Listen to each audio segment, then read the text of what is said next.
Hello and bienvenue. I'm your host, Anaïs, and it's my pleasure to welcome you to Her Career, Her Coach, the podcast dedicated to empowering women to build a career they are truly passionate about. I'm very excited to introduce you to today's guest, Jodie McNally. Full disclosure, we've never met, and I've never met Jodie directly, but got introduced to her to her work a couple of months ago as a volunteer of the EY Foundation myself. Jodie is the interim CEO and head of programs and region for the EY Foundation. I know we're going to be on for an exciting time together. Thank you so much, Jodie, for accepting my invitation to come in. No, thank you. And also thank you for volunteering on our programs before. Well, this is an open invitation to anyone. I know you've got programs running out across the country, right? Definitely not even London-based only. So No, so all over. I'm based in Manchester myself, so I'm not in London, and I do spend quite a lot of time there. But we have programs running all over the country, really, in all major cities. So yeah, certainly if anyone is interested in coming along to inspire some young people about their own career journey, then do get in touch. 100%. I will back this up. Obviously, this was not part of the plan because, as you know, in those podcast episodes, there is nothing as a plan. We only here to talk about careers. But yes, I would completely agree with you. I had a blast. Actually, I did the I Am and Can Be workshop, I think, a couple of weeks ago. And for anyone, as you said, who's interested to inspire young people, this is a very exciting place to be in. Right. That was a very good sell. It was not even scheduled, but there we go. I know. Done. On that note, it would be amazing to hear a little bit more about yourself, if you can say a few words to introduce you. Sure. Yes, obviously you kindly said what my job title is, I suppose, but I work at the EY Foundation and I've been here for just over 6 years. I've got a long history working for charities, really big and small. So I've done that for about 19 years now, which always makes me feel quite old. Wow. I say that, it feels like quite a long time. But that's been, predominantly where I've worked now for the vast majority of my career, and I've always had a focus on working with young people, specifically young people who would be classed as disadvantaged, I suppose, in some way, and always with a focus on kind of employability skills development and getting young people into work, that kind of thing. So similar themes, but across a number of different charities. It's very exciting. One question that comes to mind hearing you talking about your experience for the past 19 years working in charities is, what is it that you love the most about what you're doing? For me, it's obviously working with the young people that we support every day, seeing like the impact that you can have on young people in a short amount of time, to me is just really powerful. Obviously, it feels nice, I suppose, when you get to see the direct impact that you have in. And, there are some of our programs that have literally changed young people's lives. And to me, what more could you want out of work than being able to do something like that? That's really interesting. I mean, I love what you said here about seeing the direct impact. I feel like nowadays, and obviously with the conversation I do have also with my clients, I feel like having an impact is definitely, I would not say necessarily like a key requirement, but it definitely is a driver for most people.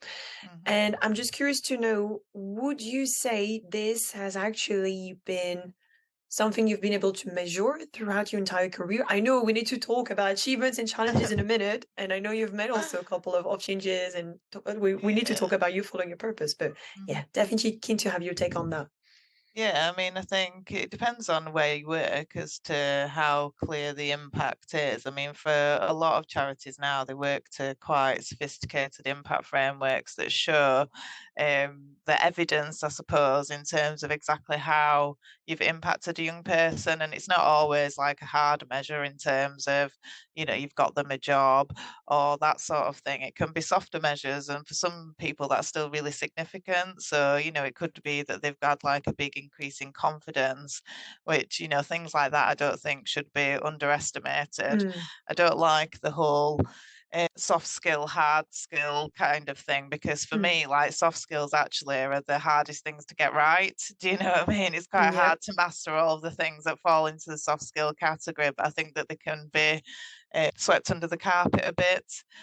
So, seeing a young person who comes into our program on day one is unable to even, potentially say what their name is in a group situation, to then by the end of the program being able to stand up and present in front of people, is a really significant change for them. It might not be that they've then moved directly into a job, but the skills that they have developed then are bound to be, massively useful to them going forward.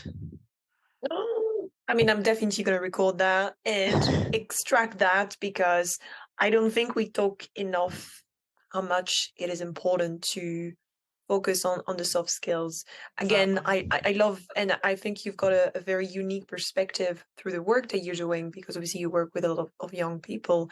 Yeah. But even from my end, working with women, I can see and hear a lot of them saying, it doesn't necessarily is valid because the only skills I have are very much soft skills. But I feel like we should not discriminate soft skills, if I can put it this way. They are Absolutely. They're the incredibly thing valuable. that will lead to success ultimately, because they're all the important things, aren't they? Like communication, ability, teamwork, confidence, all of those things that regardless of what technical skills you've got, you need a really solid base of like soft skills to make the technical skills even worthwhile a lot of the time in a workplace environment. So I think, they're just really important for me. But as I said, can be underestimated, I think, sometimes.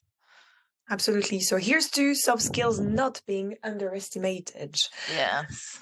Amazing. On that note, let's dive a little bit Mm. about the career achievements that you Mm. have. Let's hear a little bit more from your end, what those ones have been. I think one of the things that I see as my main achievement is just, where I've progressed to in my career, I suppose. I think that from my starting point as a young person, I'm from a very working class background, grew up in quite a difficult area, didn't go to the best school, all of those sorts of things. Lived in a town where actually a lot of people never leave. They Mm, continue to live there for the rest of their lives. I think a lot of people wouldn't have expected me, or indeed many of the people that were in my school, to really go on and have strong careers. Nobody in my family had been to university. I was the first in my family to go to uni, all of that sort of wow. stuff. And so for me, just generally being able to, I guess, break expectation, I think is one of the things that has been a big achievement for me, really. So yeah, just general career progression is one of the things Nice. I guess that I'm most proud of. If I can stop you here for 1 second, Yeah, first of all, congratulations. yeah. Thank you so much for sharing. I'm curious to know how Mm. much this has or hasn't influenced the work that you do today. I think it probably has indirectly, Mm, because ever since I was young, so when I was in secondary school, that's when I started volunteering. So part of when I did Duke of Edinburgh, that's what started off like all of my volunteering with different charities. But I think that obviously I do have like an affinity to the cause. So I have always been mm, focused on supporting young people that would come from low income backgrounds, which would be the category that I would have fallen mhm. into. And so I think even though, as we'll go on to talk about, this was not necessarily my set path in terms of where I thought I was going to end up. I think subconsciously, I was obviously always aiming for this sort of thing, and that's why I kind of ended up here. Very interesting. Sorry, I've been interrupting, so by all means, carry on. No, it's fine. I think in terms of other achievements, it's similar to, I suppose, what I was saying earlier. For me, there's plenty of stories of individual young people that you meet. And obviously, when you have had a large impact on someone's life, you remember those stories. And so I think for me, some of those individual stories are moments that, are to be proud of for sure. There was one particular young person in Manchester, and probably 8 or 9 years ago, who had come from Iran, and didn't speak any English at all, had been put into some council accommodation in a really difficult area, actually not far from where I live in Salford. But he was really keen, really motivated, really desperate to work and obviously make a change for his life. And it took a while for us to get him there, obviously, because of the language barrier and stuff. But Mm, I worked really closely with him around funding and all of the sorts of things that he needed in order to be successful in work. he got a job at the National Football Museum in Manchester, and Oh, as an wow. aside, he had a big Oh, passion for football, so it was like the perfect job for him. that's Um, amazing. and he's still there now, and he's like their poster boy. He went on to have like the best sales in the National Football Museum and Oh, things like wow. that. But there's other stories along similar lines that really things that make me motivated to continue to do this sort of job. Incredible story. I love it. I feel like I want to interview now. I definitely know how it is. Oh, that's such an incredible story. And I guess finally, then this might be a bit of a cheating answer. I don't know because it's I sort will forgive you in advance. Don't worry. of Tell thanks. me. I think for me, so obviously I'd had this like career change and everything else, and so my degree was in something that's not necessarily relevant, I suppose, to what I'm doing today. So I took it Mhm. upon myself to do a master's degree in education, and I did it whilst I had a baby and a toddler, and I was working full time. And I'm just actually like, it was a massive achievement to get through it. I can't say it was a very enjoyable period, unfortunately. It was Wow. quite stressful getting it done, but I was actually quite proud of myself to obviously have achieved a master's degree amongst everything else that was going on at the time. So, and I did that in education so that it would obviously be more relevant to the career that I'm doing now. Yeah, so that's my final one. Love it. That's definitely a final, as we said, right? Last but not the least, Yeah. certainly not the least. How long ago was that? So, well, my children now 11 Oh, and sorry, I'm giving away 15. your age. Sorry. I'm very old, yeah.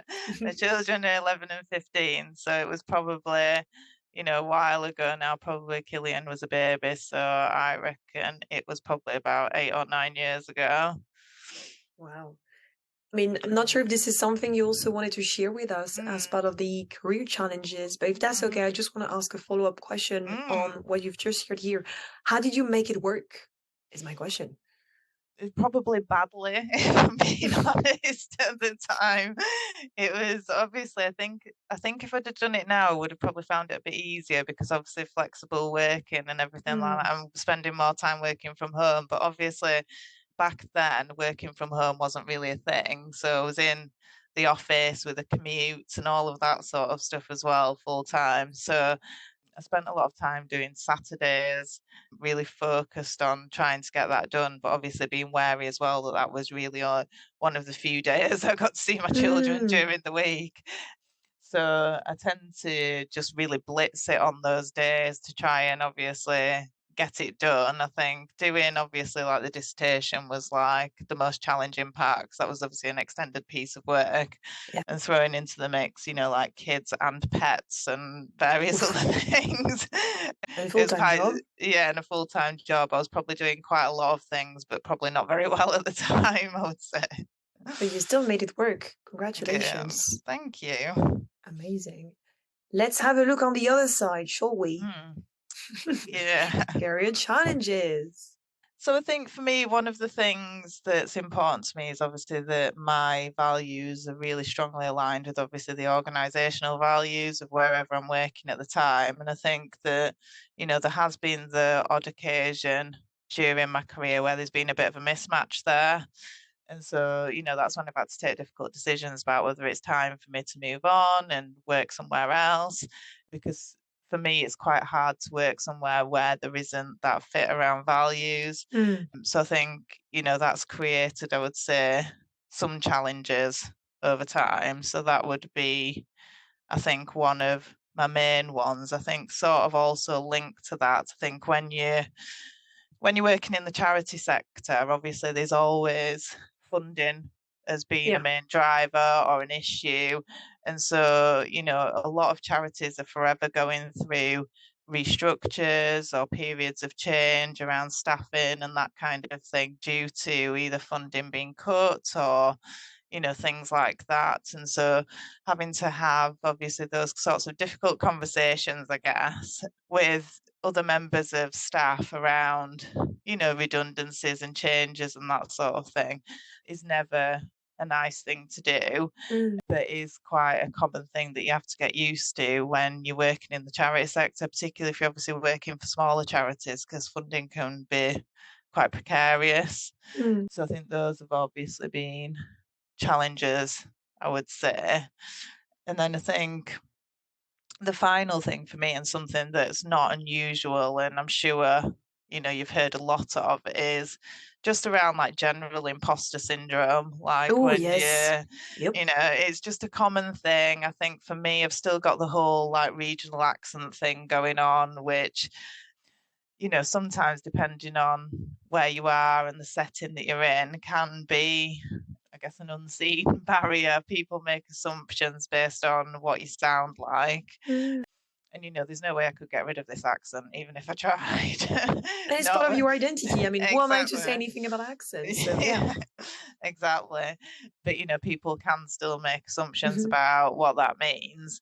Mm. So I think that sometimes does get in the way and can, knock your confidence in your own abilities and that sort of thing. And I think whilst as you get older, obviously, and you progress in your career and that sort of thing, it becomes less apparent, I would say.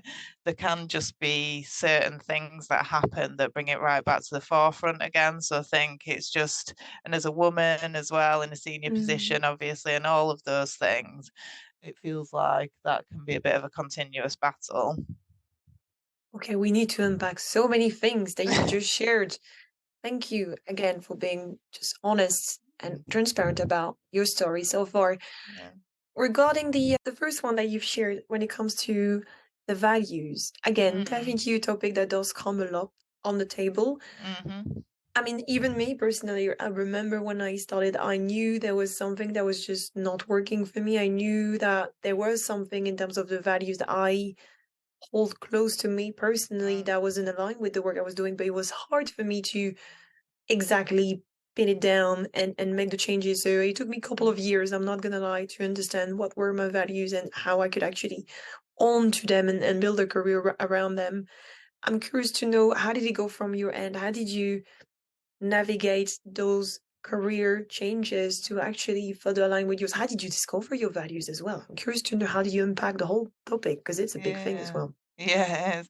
I think like the values link strongly to the fact that obviously my main driver is, purpose. I'm quite a Mm-hmm. purpose-driven person, and that's what's really important to me in terms of work and everything else. And so my values are very closely aligned to that.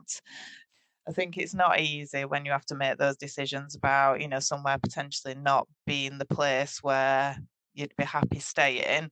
And don't get me wrong, I've never just quit anywhere and, not had anything to go on to. I've Mm. had to proactively look for Yeah. an alternative job before I would be in a position to move. But I think it's Mm. about taking that step, even if it is a time when you're not necessarily expecting to move in your career, just being bold and confident about the reasons that you're doing it.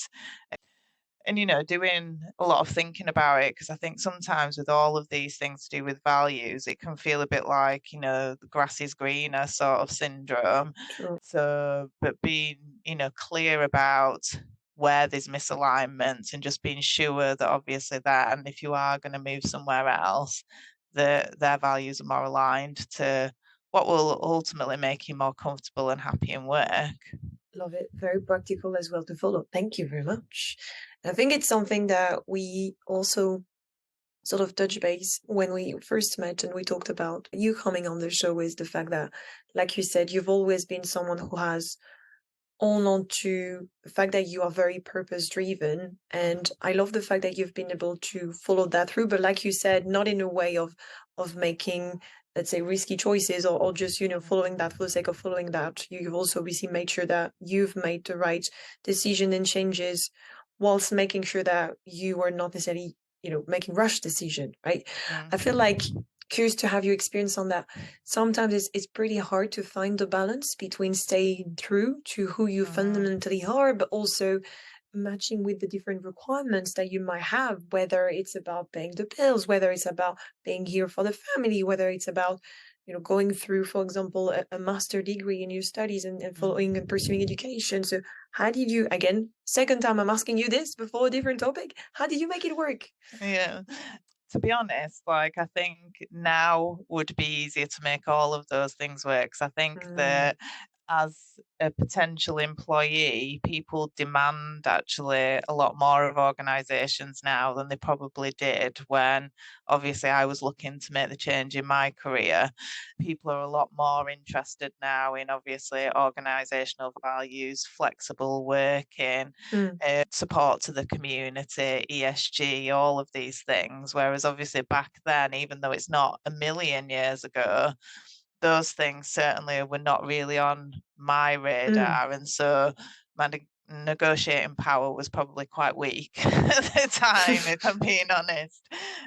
And starting out, it's like, do you want me to go on and talk about my change in That would be career at this amazing. stage? Yes, Or please. so obviously from being very young, so probably like the end of primary school, I was really set on wanting to be a journalist.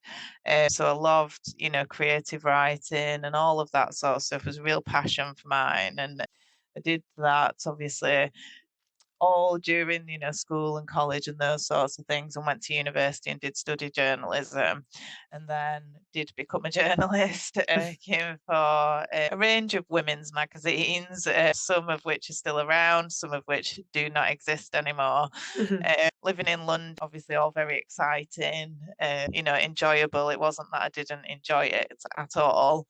But one day I literally did just sit there and thought, what is the point mm, basically in what I'm doing? It's enjoyable, and yes, I understand the end purpose of it. But for me, like internally, it just wasn't ticking the boxes that I needed. And as I'd mentioned before, I'd done volunteering for different charities, all during like school, college, carried it on during university even.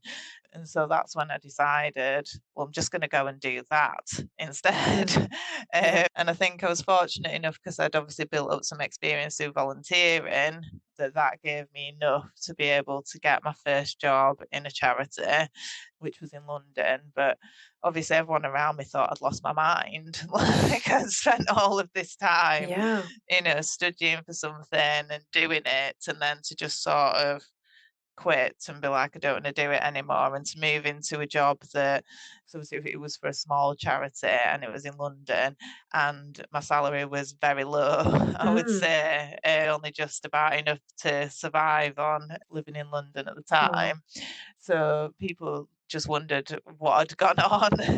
But, from starting that job, I'd never been happier. And Mm, obviously, I'd, come to be comfortable with the fact that I was never going to be a millionaire working in mm, the charity world. That was obviously a quick realization. But, money has never really been a massive motivator for me. But I am mm, obviously fortunate enough to have more than I was able to have as a child.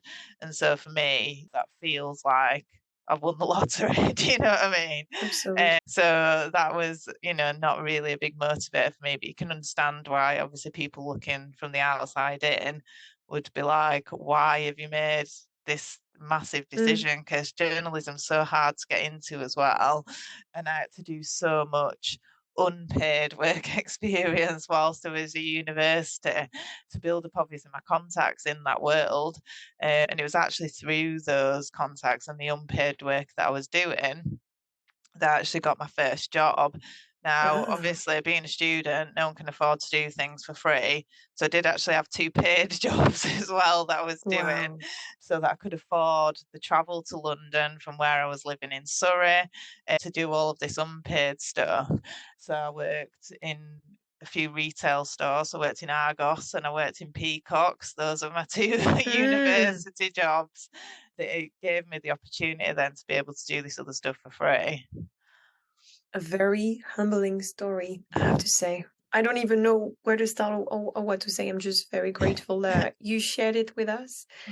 And again, I feel like it's important to talk about these things and to talk about sometimes a career change might not be 100% understood from the get-go from Mm, your close friends or family, but it doesn't mean that it's not the right one. I think it's just a matter of making it work. And I'm a very big believer that nothing happens without a reason. And in your case, it looked like the work that you were doing on the side, the conversation that you had actually led to opportunities that created that led to you having your first charity job, if I understood this correctly. Yeah. So glad we went there, Yeah. 100%. All right, let me actually unpack one thing that I also Mm. wanted to ask, additionally to the challenges that you shared, and it's the big old imposter syndrome. How is Yeah. that going? Where are you with this one? Because I know everyone has a different and unique Yeah. relationship. So yeah. I think like definitely there is progress in terms of as you progress in your career, you naturally get more confident in your own Mm. abilities and stuff like that. But I think certainly, obviously, within the setting that I work now, we're in quite a corporate environment. There are, a lot of meetings that I can go into where there are no other people in that meeting that, for example, have been to a state school. They've all been to Mm. private schools, therefore, accents and all of that sort of stuff can be Mm. difficult. And usually it's made light of, but there have been quite a few circumstances where people have not understood some of the things I've been saying because of the strength of my Oh. accent.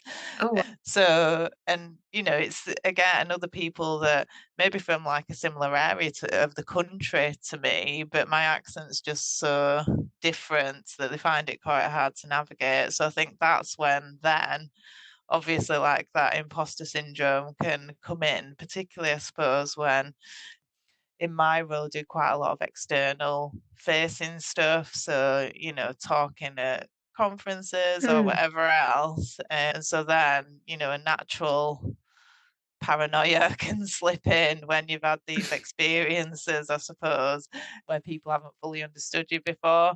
So for me, generally the imposter syndrome stuff is around accents a lot of the time for me, just because that's the thing that most regularly comes up. So fascinating because I feel like you're probably the first person to come onto the podcast who is talking about this, who is, as I would call it, a native English speaker in a Yeah. sense. You know what I mean? Like your Hmm. accent's very much relating to geographical Mm. part of the country you're from. Is that fair to say? Yeah, exactly. And like it can be really silly things, but like for example, so just to give like a small example, I was in a meeting talking about a project that we've had in Stoke, as in Stoke-on-Trent. Mm. At the end of the conversation, one of the people was like, I've never really heard of this place, Stirk, as in sort of like Sterk. I've never really heard of that place before. And I was like, oh no, it's Stoke-on-Trent. So I have to, and then obviously they were really embarrassed. I was a little bit embarrassed. So they can be just like really small things that can make a bit of a difference, with things that you wouldn't even expect, I suppose. Mm, interesting. I mean, I have to say, absolutely for me, not for the same reason, but the accent is a big thing. Mm, So I know it's definitely also something I'm always conscious of because a little bit like you, sometimes I do have some public speaking events lined up, and I'm always wondering, if everybody's going to hear me, understand me. I mm. know it take a minute or so to get used to the French way of working, even though I can talk like that and make it even worse. But anyhow, side story. I have to say, personally as well, I definitely felt he has impacted my confidence, especially when I Mm, first came into the UK 8 years ago now. mm, And I know for a lot of time I was trying to sort of like speak the perfect English in the sense of trying to round up or make the accent disappear so that people can mm, not even understand me better, because at this stage it was not about that. It was about blending in. mm, And at some point, I stopped and I thought, you know what? I feel like it actually is part of my identity, like we were talking mm, earlier. And I don't know your thoughts on it, but after now, obviously, 8 years of living in this country, and also obviously doing a lot of work in the personal and professional development side of things, I mm, feel like sometimes what can hold us back the most, let's say in that case the accent, is actually the thing that we should be the proudest of, in a way, like flip mm, it on its head and really really own to that particular thing, and make it really something not necessarily obvious, but something that we mm. actually proud of. Yeah, absolutely. And for me, it's just really important as well for obviously all of the young people that we work with to know that like you've got to be proud of where you come from, and your accent is often a big part of that. And whilst, because obviously we're working with young people that may have come from, difficult circumstances, Mm, and so to a certain extent are trying to, make a change, I guess, in their life. But actually, the starting point is really important to everybody. And, like I said, the accent is a big part of that. So for me, mm, it's important to, that young people don't come into our programs, acting like they need to be something that they're not. Like the fact mhm. that they can just bring themselves and be themselves is also really important to me. Love it. Here's to embracing your accents, your Yeah, origins, whatever it is that make you you. Bring it all. Bring it all. It's a exactly. package. Fantastic. Thank you. Hmm. Time flies when you're having That's- such insightful conversations. So I definitely want to dive a little bit more Mhm, into your recommendations. Obviously, mhm, you shared some as we went along together, but I mhm, would love to know from, again, all of the work that you're doing, all of those amazing conversations in mhm, young people's life that you're touching, anything in particular that you have learned or that you're talking mhm, a lot that you think would help to make the most mhm. out of your career, especially when you're a woman. Mm. I think just for me, like authenticity, like as a leader, goes Mm-hmm. such a long way. It can be difficult for people to want to bring their whole selves to work, but for me, Mm-hmm. that's really important. I think that if you can do it as a leader, then it gives other people in the team the agency to do it themselves.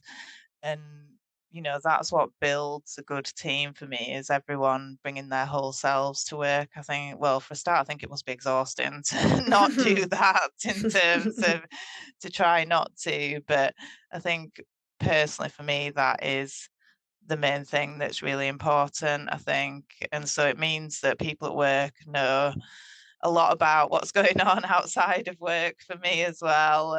Obviously, one of my children has got some quite significant mental health challenges, which Mm. means that, sometimes I just can't do a meeting. And if I'm working at home and he's there and unable to go to school, then, at short notice, I have to say to people, I'm sorry I can't do this, but I will always say why.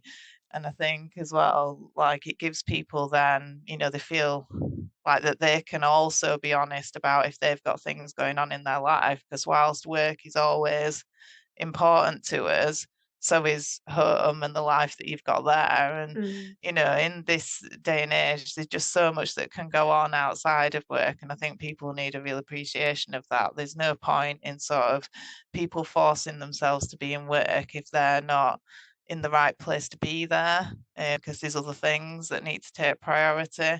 And so for me, just, being my true authentic self is really important. I think that, whenever we do these sort of like personality tests and that sort of thing within work, my in and out of work persona are always identical, which a lot of people then say they feel very sorry for my husband. But, there is no difference between them.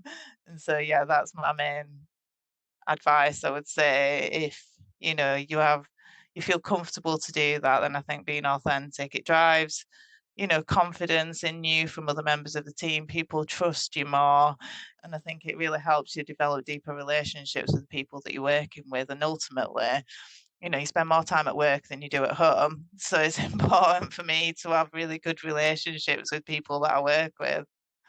Absolutely. I'm so glad you're bringing this one to the table because obviously 100% would agree with you. Like you said, it is very tiring if you're bringing two different versions of yourself, either at home or at work.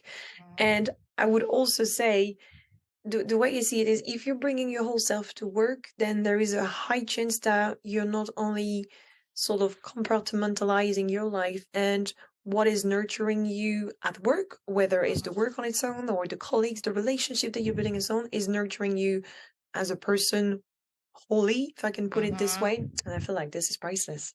mhm.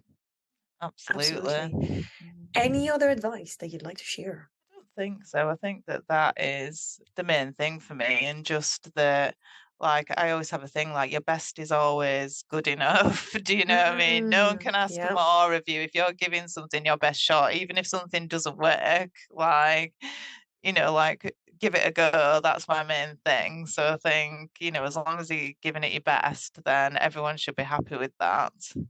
Okay, definitely. This goes with the podcast extract. Your best is always enough. I love it. Amazing. As part of the podcast, I would love to ask you one word that would summarize our conversation together today. Ooh, one word. I think that word would need to be purpose. Ooh, I thought you were about to say authenticity, and I would have loved that. But yes, here's to purpose. Amazing. Love it. Perfect. Well, I don't think there is a better way to finish this conversation together today. Again, Jodie, thank you so much for your time, for being authentic, for bringing your whole self to that conversation. I had a blast. Lovely to speak to you. Thank you. If you've enjoyed this episode, don't forget to subscribe and share it with anyone you believe would benefit from hearing it. Because as you know, life is too short to feel unfulfilled at work.